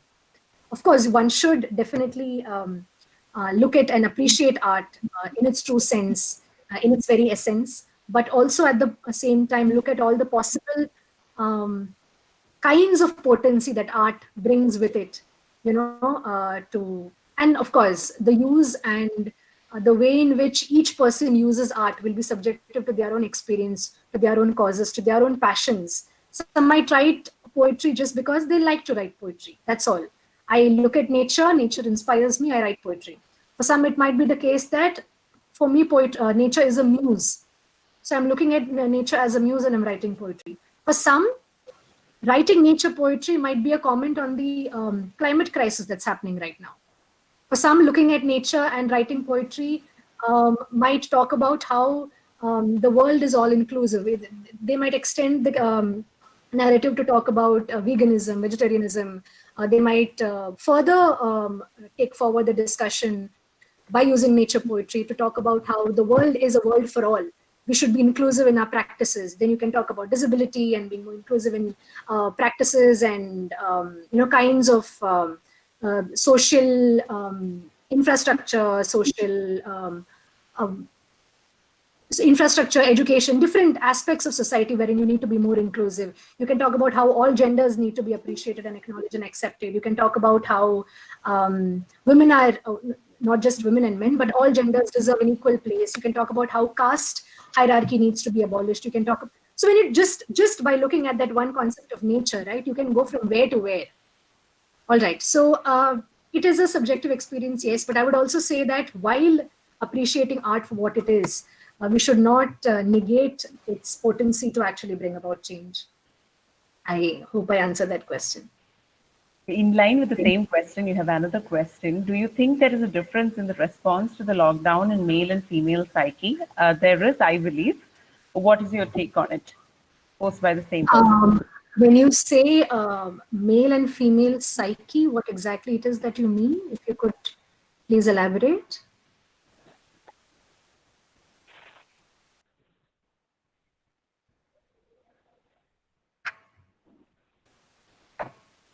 Mr. Jimmy James, can you explain your question? What do you mean by the difference? Which one, ma'am? Which one? The second one? Yes. Yeah. Difference of female and male psyche. In the sense,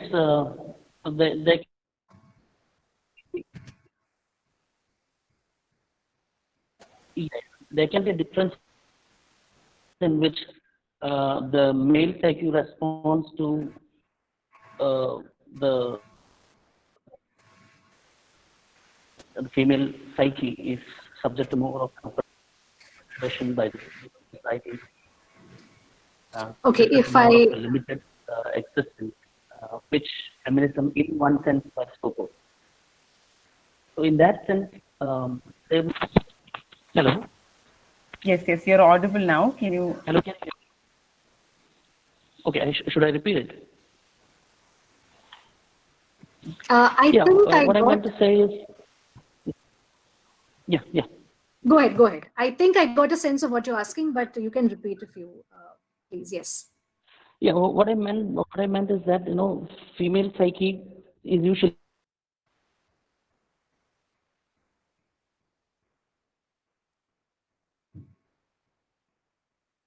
I'm so sorry, Jimmy, but I think I lost you. I think we can bring him back shortly. Yeah. I think what he meant to ask was what Jimmy meant to ask. I'm sorry for assuming your pronouns, but I believe what you meant to ask is that men and women have the art and poetry differently. Is that something that I have observed? Honestly speaking, I would need a lot more research expertise and a lot more psychological backing to be able to make that sort of a claim, because I haven't come across studies that talk about how men and women respond to art and particularly poetry differently. But I can definitely talk about my own experience. So I tend to respond differently to different kinds of poetry. And that might be with respect to the form of poetry, it can be to the theme of poetry, it can be about the author, the writer, the background of the writer. It can be about the language in which the poem or the text or the art form is in. These things or these aspects sort of make a difference to me. But while I also appreciate poetry in Bengali, in Urdu, in Malayalam, because I'm most comfortable in English, I would say that I feel more at ease and I feel comfortable when I read poetry in English and when I write poetry in English. Okay, so that immediate sense of feeling at home, or that sense of belonging that comes with basic aspects of poems or poetry, like language, themes, structure, form, person, first person, second person, third person narrative, cultural background, context, all of that might definitely be different for different people. This will be subjective for sure. But with regards to a psychological take per se, I would apologize, but I do not have the necessary expertise to be making a statement. But I don't actually remember seeing any studies in the discipline of psychology in this regard as well. It will actually be interesting if someone comes up with something like that. But thank you for your question, Jimmy, Mr. Jimmy. Yeah. We have a lot of positive. I would like to read one of it by Arti Kaimal. Thanks for the session, Jerin. It was indeed a very informative talk through the pandemic era. Somehow it is also reassuring to remember that there were tougher times before this, and we've as a race emerged stronger gracefully. And I'd like to ask another question. There is a question you mentioned about vocabulary of illness. Do you think the pandemic has opened up discussions on mental health issues, which are often undermined? Yeah, thank you. That's a very important question. More than happy to have an opportunity to speak about that. I would say that vocabulary around mental health has been steadily developing and finding more space in on virtual platforms, in immediate social circles, positively, say, for the past few years. All right, but definitely during the lockdown, because a lot of the impacts, one of the many impacts that the lockdown has brought in its wake is that a lot of people need mental health care. It has been almost important and everyday a phenomenon for everybody in the family to be, for them to be able to speak to someone who has the expertise on what might help them to take care of themselves better, and then take care of other family members in their family better. So if I'm a teacher, then I need to have enough mental health expertise to be able to care for my students sensitively. If any of my students show, instances or reflect scenarios in which I feel that they require mental health care, or they are struggling emotionally or mentally or physically. As a parent, I might need that sort of expertise. So it only is an additional advantage to be in touch with that sort of vocabulary or have access to that sort of vocabulary. And of course, it goes without saying that once the vocabulary for addressing and navigating any of these spaces exists, it becomes a lot more easy, it becomes a lot more convenient for people to then flawlessly engage in a conversation and then converse and then take the conversation forward to whatever destination or regard with that regard of matter, whatever end it is that the persons or the people involved in that sort of discussion deem fit. Just to take my own example, it would have been very difficult for me to have a discussion or a conversation with regards to mental health, and why exactly mental health is important with my family members. Though everybody in my family is very educated, say 5 years, 6 years up the line, it would have been very difficult. It often came across as ludicrous. It was not important. I mean, why is it all of a sudden such an important thing? But today, because we are facing different issues, all of us, so me having to teach within the pandemic brings with it its own set of troubles and challenges. Okay, I am lacking human interaction. I am forced to sit in front of a screen and speak as though I'm speaking to a group of people, to my bunch of students, and teach them online.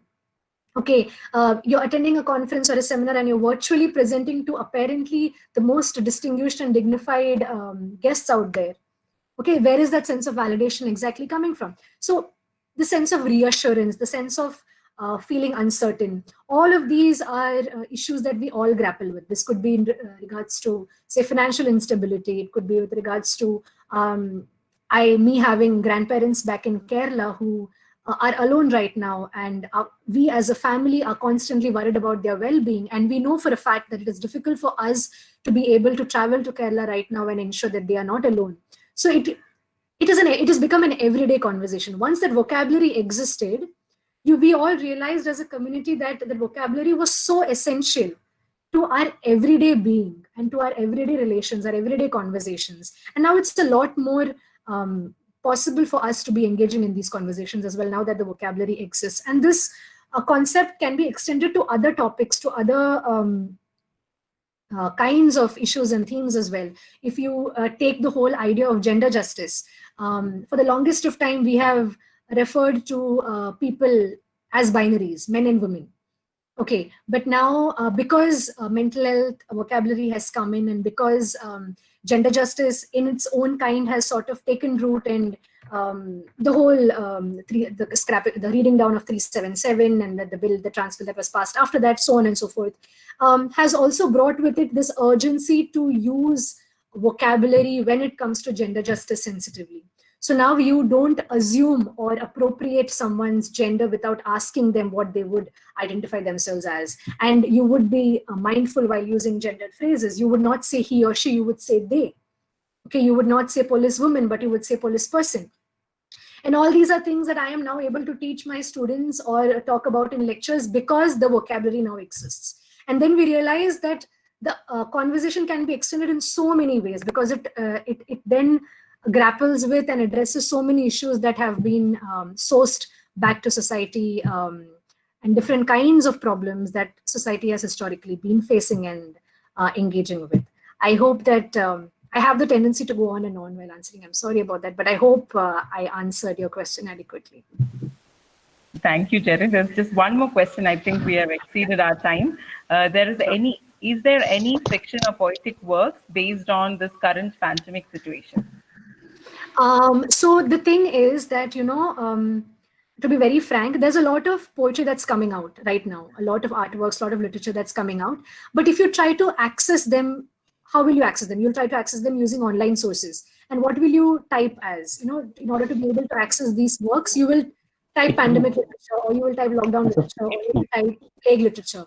It is very difficult to get access to these works because it is an ongoing event, right? People are writing right now and they're posting stuff online, they're getting themselves published. But few years down the line, once researchers within multiple disciplines sort of look back at this pandemic and start theorizing it enough, start locating it within the post-colonial framework, within Marxist frameworks, within all the possible literary frameworks that we have learned as literature students, when poetry textbooks start talking about and referencing back to pandemic poetry, that is when we would get access to a proper distinguished area or genre as poetry, or pandemic poetry for that matter. I would say that all of us, because we are witnessing the pandemic right now, it is also upon all of us to now, when we think of research topics for seminars and conferences, to think about talking about the pandemic and pandemic literature, because there is a scarcity of content out there right now in the scholarly field. And this will be the hot topic for a long time to come. That's how it happens. After the bubonic plague, there was an excessive outpouring of art and literature around plague and plague literatures. And then after that, there was this whole era when these works were taken back and then researched upon, theorized upon, and brought back to the academic purview, so to say. So you might have to wait some time to be able to access it as a collective corpus of lockdown poetry. But if you keep looking for, if you don't give up and you keep looking for poetry online, you will definitely stumble upon a lot of these poems, because a lot of the literary journals, the top-notch literary journals, both national and internationally, have been incorporating lockdown voices within their literary texts. So, okay, so yeah. Ms. Jerin, there is an observation by Mr. Jasmuddin that poor is looking the rainy season in nature with sadness, and their art form exposes, and the rainy season might be reflecting their miseries. Okay, there is a small observation, and there is also Absolutely. very shortly, if you can give some examples of audiovisual media, including films and musics, that can be used to represent and indeed make people informed about mental health. Can you suggest a few works? Sure, Very absolutely. shortly, if it's possible. Yeah, of course. Thank you for sharing that imagery and that sort of interpretation. I will not pronounce your name because I have a very good Mr. feeling that I'll Jasmuddin. miss you. Jasmuddin. Okay, thank you. With regards to platforms wherein you can access resource books, resource stuff, or any material for that matter with regards to mental health.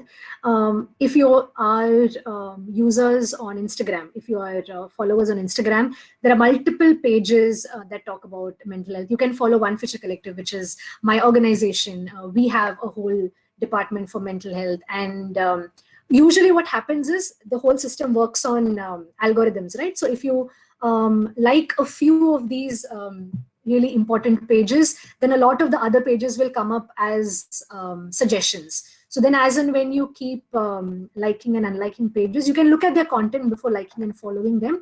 And then what they do is they keep adapting to everyday challenges and everyday issues that the mental health discipline sort of has to grapple with and then overcome.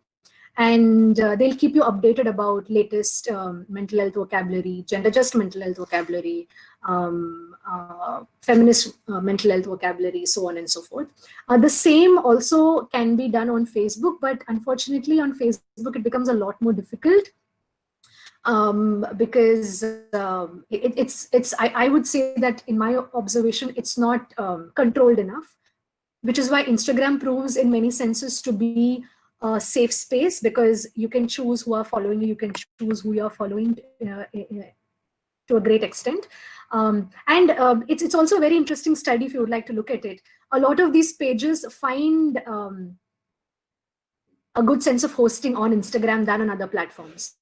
And it would be a good experiment to look at why such pages are coming out so much on Instagram and not on other platforms. So if you can look at sanitary panels, if you can look at Lunar Baboon, if you can look at One Future Collective, yes, if you can look at mental health.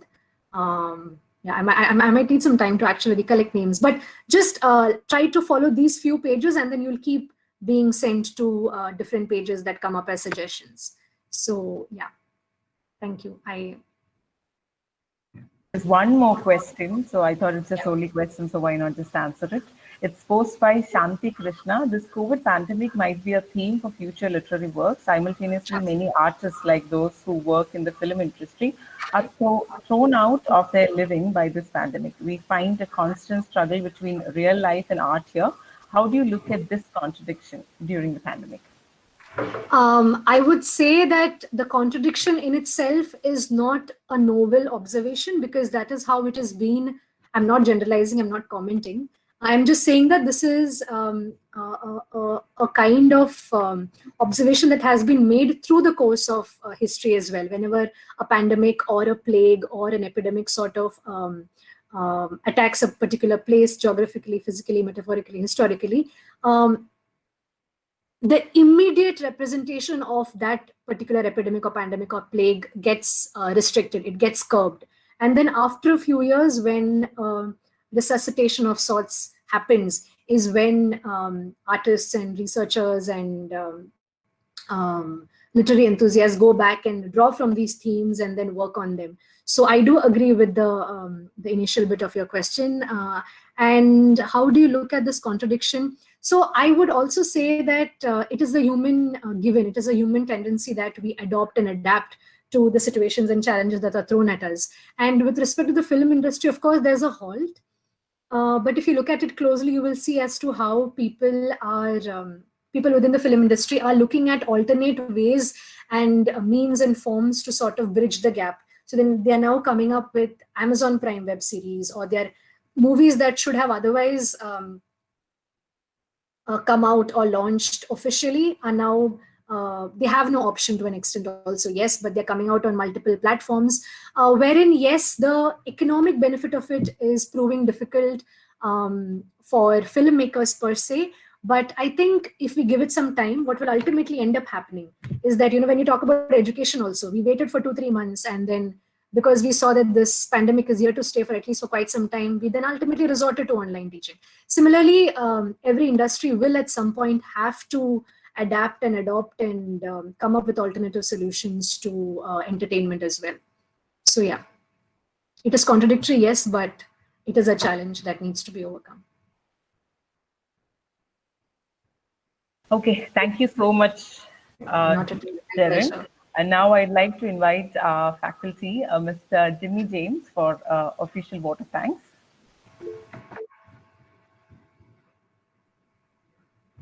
Hello, thank you, Nia. Am I audible? Hello? Yes, you are. Please go on. Thank you, Nia, and good afternoon, ladies and gentlemen. It's very late into the afternoon, yes. It's already past 4:15.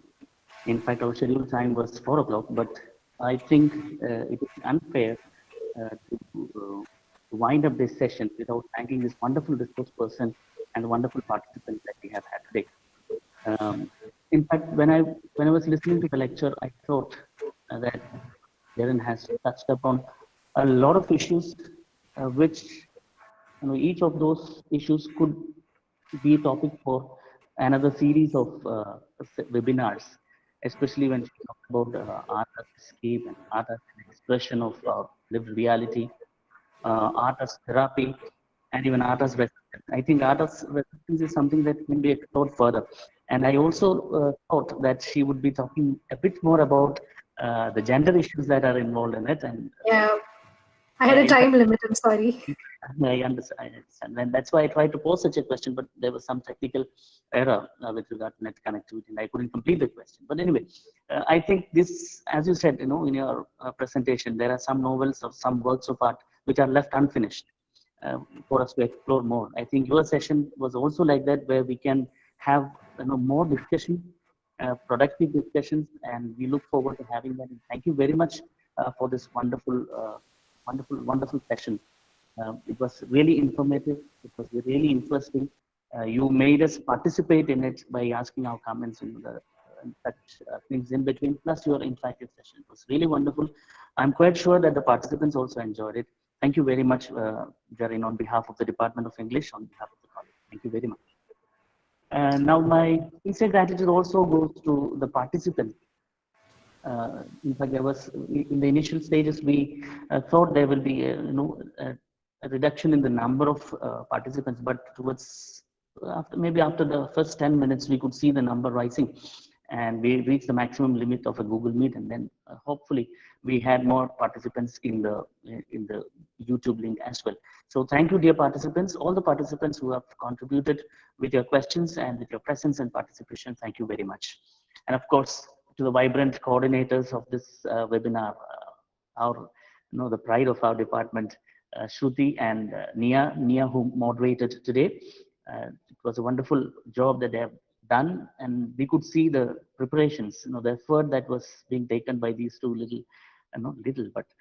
these two smart girls going about, making this session a success. And I'm quite sure the senior members of the department, head of the department, Professor Bindu Cherian, and Navida Elizabeth, who was coordinating these events in the absence of the HOD, and of course the person who welcomed us all to this gathering, Professor Lijamal Tangachan. They all did their part wonderfully well, supported very well.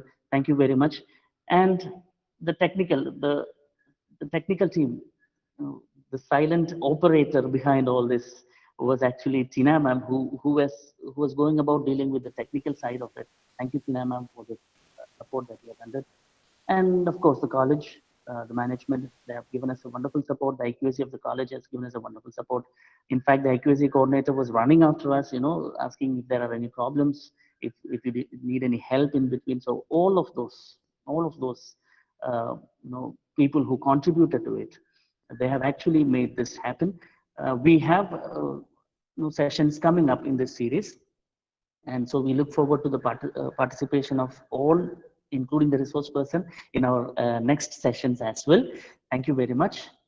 And over to Nia for the rest. Thank you. Thank you, Jimmy sir. So, Jerin, it has been an absolute pleasure to have you with us, and especially a personal pride for me, as we are very close friends. And here, to all the participants, I'd like to remind you our next webinar is scheduled on 17th of August, and you can please visit our site. A link for which is shared in the chat box. Please visit our site and register yourself once more for the next webinar. Thank you so much. Thank you, Jerin, again, and thank you all of thanks to all the participants here. I hope to meet you next week. Thank you.